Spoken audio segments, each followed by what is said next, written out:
Why boredom feels unbearable now. It's one of those things you notice in small, everyday moments. You're waiting for something, a bus, an appointment, a friend, and there's nothing to do. No book, no phone in hand, no conversation, just waiting. And suddenly, boredom is there. Not the mild kind, not the kind that passes, the kind that feels uncomfortable, restless, almost painful, like you need to do something, anything to make it stop. You reach for the phone, you start thinking about what to do next, you look around for a distraction, anything to fill the empty space. This isn't how boredom used to feel. Think back. As a kid, boredom was normal. Long afternoons with nothing planned, waiting without entertainment, hours where nothing happened. Boredom was space. It was where imagination started, where ideas came, where you learned to be with yourself. Boredom wasn't the enemy, it was the beginning of something. Now, boredom feels unbearable, almost threatening. The moment it appears, waiting in line, driving without audio, sitting without a screen, a pause in conversation, the mind gets restless. Thoughts race. The urge to fill it is strong. Boredom isn't space. It's a void to be escaped. You feel it in everyday moments. Waiting for food at a restaurant without scrolling, the boredom feels wrong. You pull out the phone. Eating alone without a video, the quiet boredom makes you uncomfortable. Driving without music or podcast, the empty time feels wasted. Even at home, when there's nothing to do, no plan, no task, no entertainment, the boredom presses in. You turn on noise, you start a task, you find something to consume. Even in company, boredom can creep in.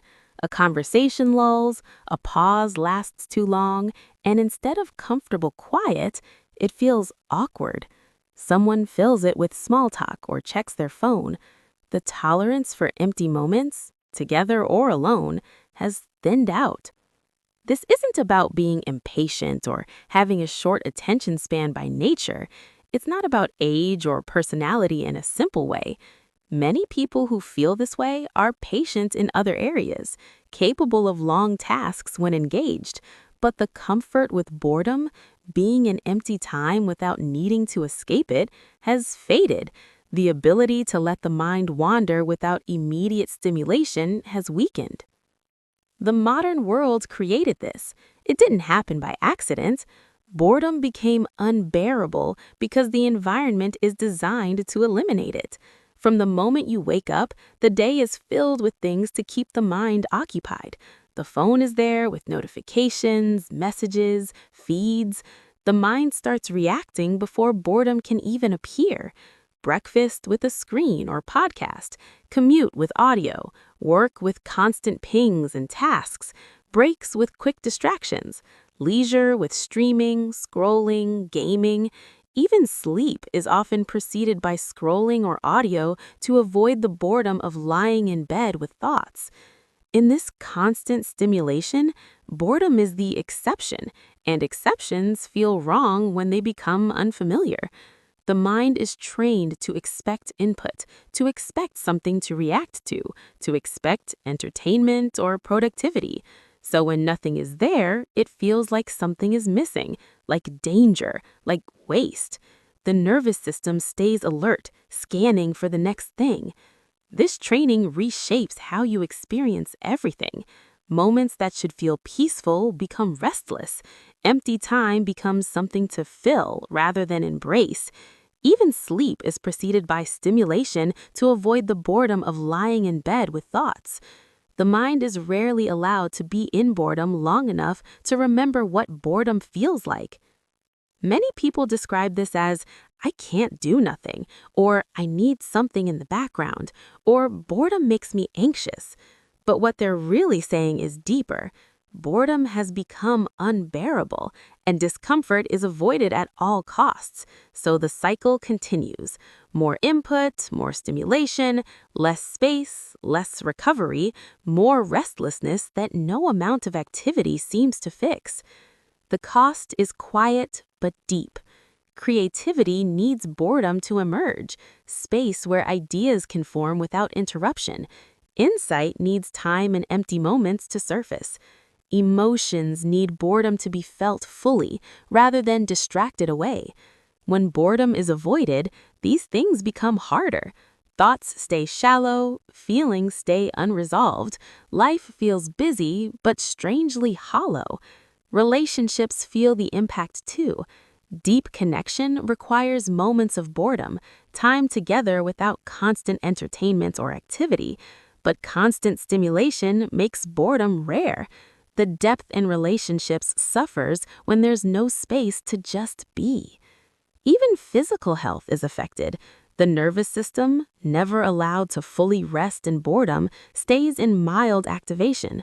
The body pays the price, quietly, year after year. Noticing that boredom feels unbearable is not a flaw, it is awareness.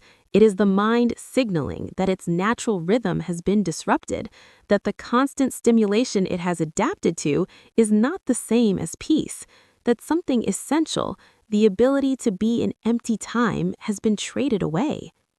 Reclaiming boredom does not mean forcing yourself to do nothing all day. It means allowing small pockets of empty time without immediately filling them, leaving the phone away when waiting, driving without audio, eating alone without a video, sitting for 10 minutes doing nothing. These moments will feel awkward at first. The mind will protest. It will look for stimulation. But protest is part of relearning. With repetition, the discomfort lessens. The nervous system begins to remember that boredom is not threat, that empty time is not waste, that creativity and peace can emerge from it. Over weeks and months, boredom stops feeling heavy and starts feeling useful. Thoughts slow down, ideas come, presence returns, not as a technique, but as a natural state. Boredom does not feel unbearable because something is broken inside you. It feels unbearable because something has been changed around you.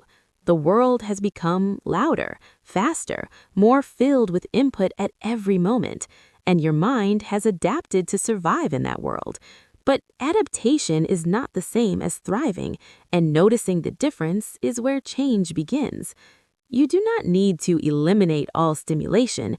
You do not need to live in complete emptiness. You simply need to create moments where stimulation is a choice, not a default, where boredom is allowed to exist without being punished, where the mind is given permission to wander. Those moments accumulate, they compound, they rebuild the tolerance for empty time that was trained away. And slowly, the feeling that something is wrong begins to soften, not because the world changed, because your relationship to it changed, because you stopped running from boredom and started seeing what it has to offer. Boredom feels unbearable until it doesn't, and when it stops feeling unbearable, something else begins to feel profoundly right.